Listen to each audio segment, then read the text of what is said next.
Permisi, selamat masuk. Selamat pagi, Bu Amira. Pagi. Makan dulu, Bu. Terima kasih. Selamat pagi, Bu Amira. Bagaimana kabarnya? Kabar saya baik.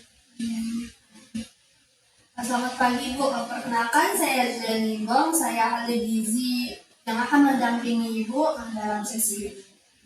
Saya senang sekali Ibu hadir pada hari ini.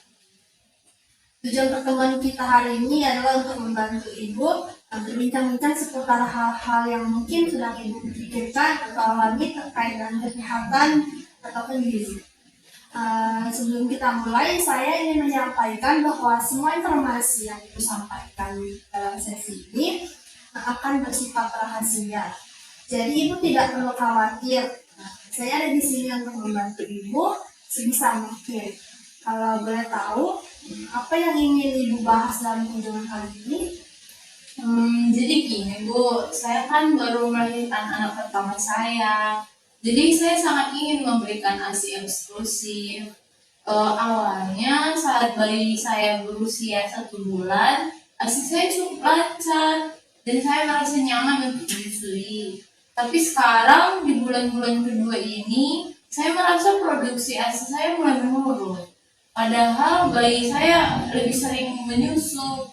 Saya jadi khawatir apakah ASI saya cukup atau kurang. Saya mengerti, itu kekhawatiran yang sangat wajar dialami oleh Ibu menyusui, apalagi untuk Ibu ini kan ini merupakan anak pertama Ibu ya. Terima kasih sudah terbuka ya Bu. Banyak Ibu yang mengalami kan. Kalau boleh saya tanya, menurut Ibu sendiri apa yang menyebabkan produksi ASI Ibu menurun? Sepertinya karena saya kurang makan Bu. Jadwal kerja saya mulai padat ya sekarang karena cuti, kayaknya udah selesai. Kadang saya sering melewatkan makan atau hanya makan ya seadanya aja. Saya tahu itu nggak bagus, tapi ya gimana? Saya belum tahu harus mulai dari mana untuk memperbaikinya. Terima kasih Ibu sudah jujur. Ibu sudah berada di langkah awal yang penting untuk menyadari ada sesuatu yang perlu diperhatikan dan ingin Ibu rubah. Itu merupakan hal yang luar biasa. Ibu Amira, kalau saya boleh tahu, selama ini bagaimana pola makan Ibu sehari-hari, terutama sejak Ibu kembali bekerja? Kalau sejak mulai kerja lagi, saya agak kesulitan atur waktu makan Bu. Jadi kadang makannya asal cepat dan praktis saja.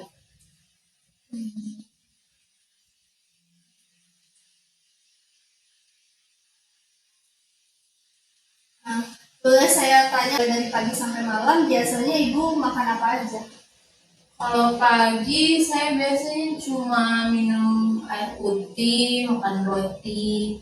Kalau siang tergantung, kadang saya beli nasi padang, kadang mie ayam, atau kadang juga makan mie instan. Malam ya paling cepat masak nugget atau pesan makanan online.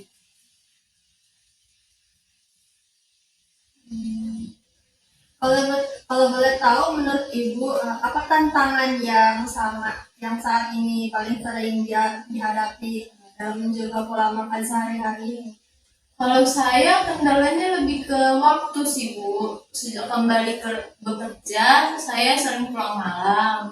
Jadi waktu pulang tuh udah capek, jadi lebih sering pilih makanan yang praktis-praktis saja.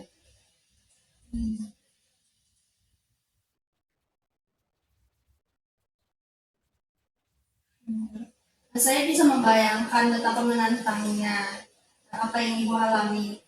Ibu juga sedang dalam masa pemulihan, apalagi Ibu baru 2 bulan ya melahirkan. Tetap harus kuat dalam menjaga bayi, itu merupakan hal yang cukup sulit ya. Dari itu, apa yang membuat Ibu tetap ingin berusaha memperbaiki pola makan meskipun kondisinya sulit? Kalau saya sih pasti ingin ASI saya lancar dan bayi saya supaya tumbuh sehat. Tapi ya itu tadi, Saya belum tahu bagaimana caranya bisa makan yang lebih baik di tengah-tengah kondisi yang sibuk seperti ini. Terus saya dengar dari teman kalau makanan ibu menyusui itu bakal berpengaruh ke produksi ASI-nya. Saya jadi khawatir makanan saya kurang bergizi dan malah berpengaruh ke produksi ASI saya.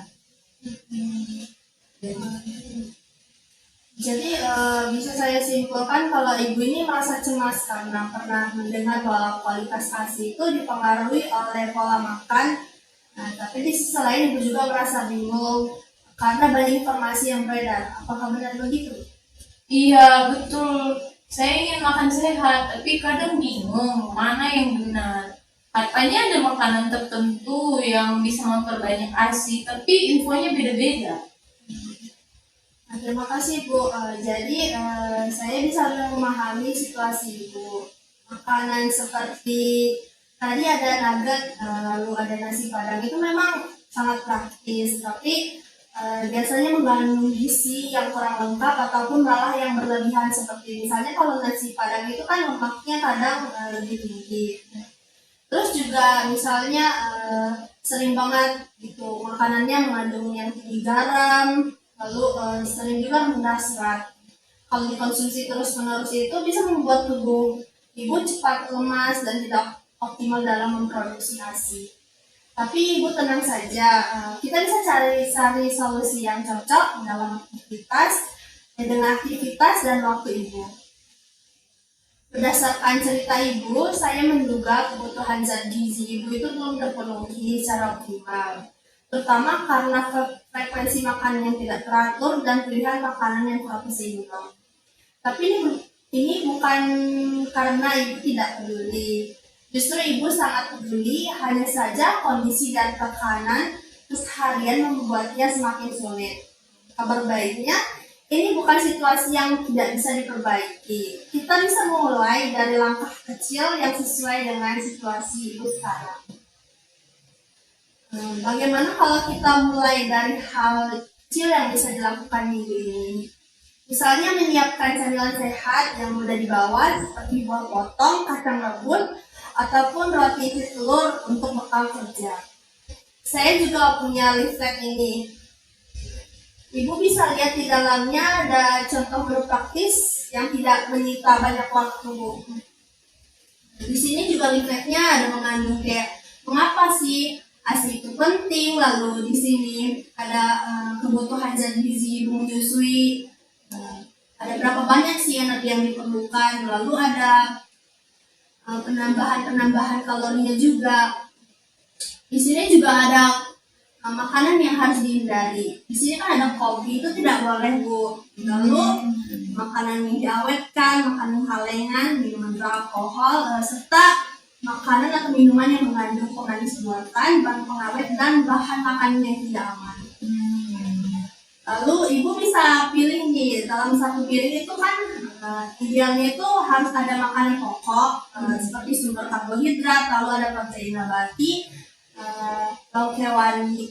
Lauk hewani itu salah satu penyumbang protein hewani dan juga ada lemak hewani juga. Lalu ada di sini sayuran dan juga buah-buahan.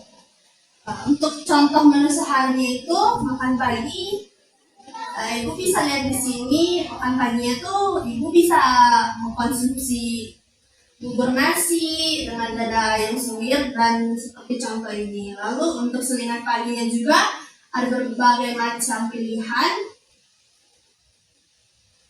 Seperti contohnya ini pada selingan malam itu bisa mengkonsumsi siap puding dengan coklat dan kacang serta pepaya. Bagaimana menurut Ibu? Apakah hal ini dapat Ibu lakukan? Atau Ibu jadikan ini standar atau contoh ini? Bisa sih Bu. Nah, untuk leafletnya nanti saya serahkan ya Bu. Baik. Untuk itu, apakah Ibu pernah mencoba membuat bekal atau cemilan untuk saat berangkat kerja? Saya pernah coba waktu cuti dulu, Bu. Rasanya enak juga sih, tapi waktu udah mulai kerja lagi, kebiasaan tuh mulai hilang. Itu pengalaman yang bagus, Bu. Artinya Ibu pernah memiliki kebiasaan sehat dan sekarang kita hanya perlu membangunkannya kembali. Kalau Ibu setuju, kita bisa membuat rencana kecil mingguan ini. Kita aja siapkan bekal camilan setiap malam sebelum tidur.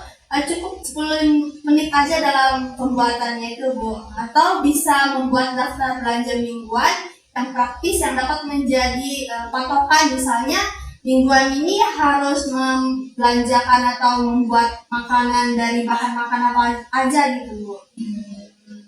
Boleh sih, Bu. Kalau cuma cemilan aja, saya rasa pasti bisa untuk saya lakukan. Luar biasa, Bu. Itu merupakan langkah pertama yang sangat berarti. Bagaimana kalau kita jadwalkan pertemuan minggu depan, kita bisa lihat apakah ada perubahan kecil dari apa yang sudah kita rancangkan tadi, apakah Ibu merasa nyaman dan bisa dijalankan.